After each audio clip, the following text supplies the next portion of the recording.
The Department of National Defense, or DND, welcomed Honorable Richard Marles. I called him Richard because I've been in Australia for almost 1.5 years for my master. And we do it in Australian way, first name basis. And we will welcome the visit of the Australian Deputy Prime Minister and Minister of Defense during his official visit here in the Philippines. This visit has demonstrated the steadfast commitment of the Australian and the Philippine governments to further deepen our bilateral defense relations between our nations. As Deputy Prime Minister Marles said, Australia's relationships across the region are founded on history, personal connections, and shared interests.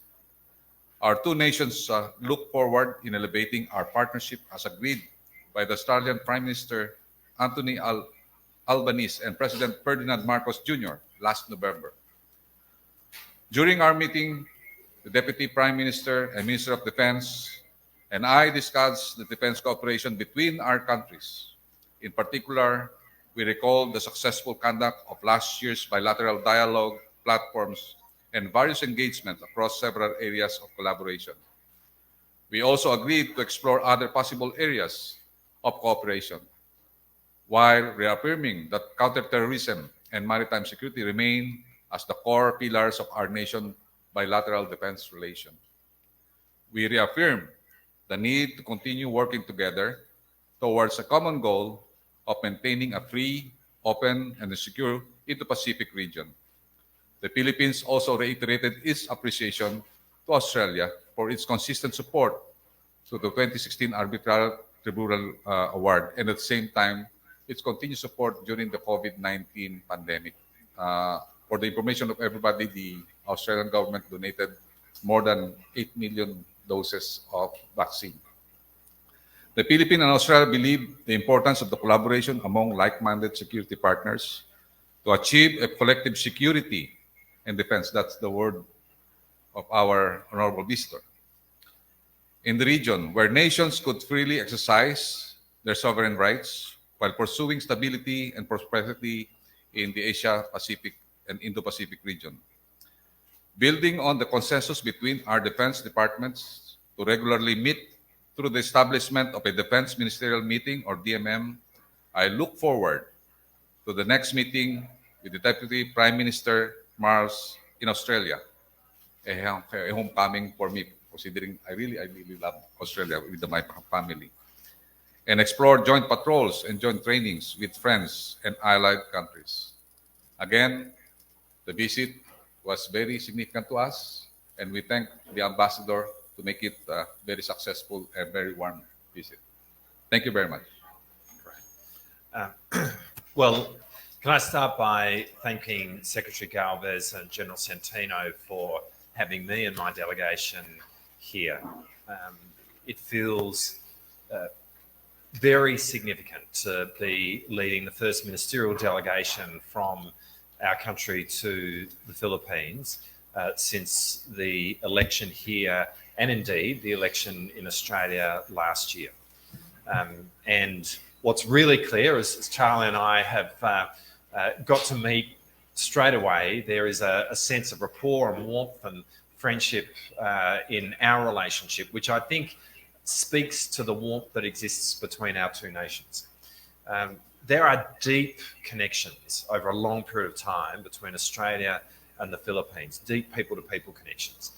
Today, the Filipino-Australian community numbers 400,000, which is one of the largest diasporas in our country, and indeed one of the largest Filipino diasporas around the world. And what that means is that there are so many people across both of our countries who have deep connections with each other in our respective countries. And those connections underpin a sense of warmth, a sense of trust, a sense of affection. And so when we start talking about our strategic interests and the matters that go to our nations, those discussions happen upon a really solid personal human foundation of trust, friendship and affection, and that matters. Today, I think Australia and the Philippines has a greater strategic alignment than we've had in any moment in our respective histories. Both countries are allies of the United States. Both countries have China as our largest trading partners. Both the Philippines and Australia are completely committed to a global rules-based order. It is deeply connected to our respective national interests that the rules of the road as they apply in a body of water such as the South China Sea, the UN Convention on the Law of the Sea, the freedom of navigation, freedom of overflight, all of these principles are completely central to our national interests and, as Charlie said, to our collective security.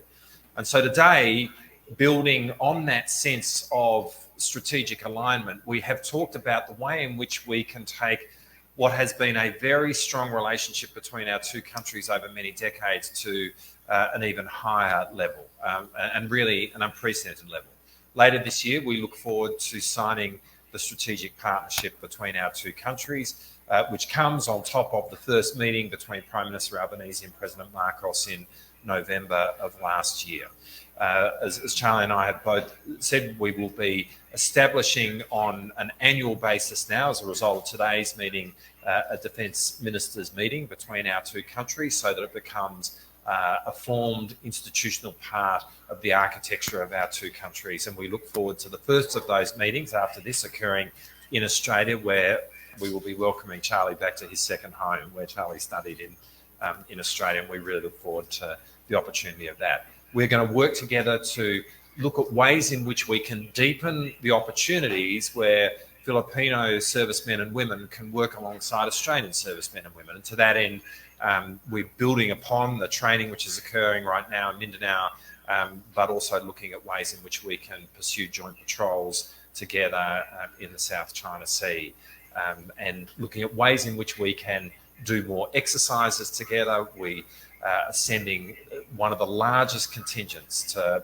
exercise Balikatan in the coming months, and we look forward to the Philippines for the first time sending observers to exercise Talisman Sabre in Australia in August. All of this speaks to a deepening relationship, a relationship built on a very strong foundation, both at the level of government but at the level of people. And we're really excited and filled with optimism about where this relationship goes. Finally, if I may, Charlie, can I just express my condolences to both the Australian and Filipino families of those who died in the very tragic plane accident that's occurred in the last few days. This has been a very difficult event. We are really grateful for the efforts that Filipino servicemen have undertaken in responding to this, and we are deeply saddened by the tragic loss of two of their lives in those efforts. And so we want to express our gratitude for all that has been done in the aftermath of that accident, but also to extend our condolences to those who have tragically lost their lives.